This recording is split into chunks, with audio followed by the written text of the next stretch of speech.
আমার সাথে কেন এমন হয়? উফ! ভালো লাগে না। আসসালামু আলাইকুম অ্যান্ড হ্যালো এভরিওয়ান, কি অবস্থা সবার? অনেকদিন ধরেই ভাবছিলাম যে কেক বানাবো, বাট কেমনে বানাবো সেটা আমার জানা ছিল না।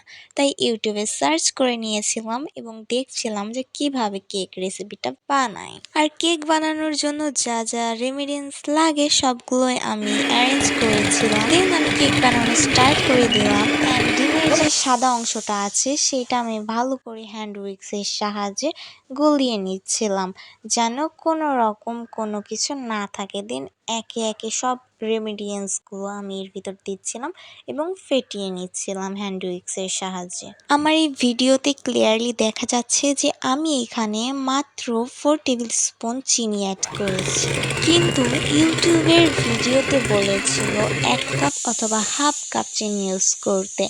এছাড়াও যেগুলো রেমিডিয়েন্টস আমি ইউজ করেছি সবগুলোই আমি ভুলভাল ইউজ করে ফেলেছি। বাট ব্যাপার না, মানুষ ভুল করতে করতেই শিখবে। আমি যেহেতু ফার্স্ট টাইম এটা ট্রাই করেছি, সেহেতু আমার এটা অনেক বাজে হয়েছে। ট্রাই করব যে নেক্সট টাইম যেন আমার এটা অনেক ভালো হয়, আর সেই ভিডিওটা অবশ্যই তোমাদের সাথে শেয়ার করব।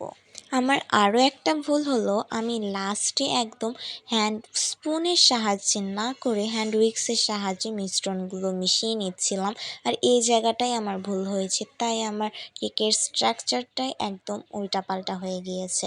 যখন আমি চুলা থেকে নামাইলাম না, এতটা কষ্ট লেগেছে যে এত পরিশ্রম করে এতটা এর পেছনে আমি সময় দিলাম, আর থেকে কি হয়ে গেল। ভাবছিলাম অনেক ফুলবে, বাট কিছুই হয় নাই, মিষ্টি তো হয় নাই, একদম বাজে খাইতে হয়েছে ভাই।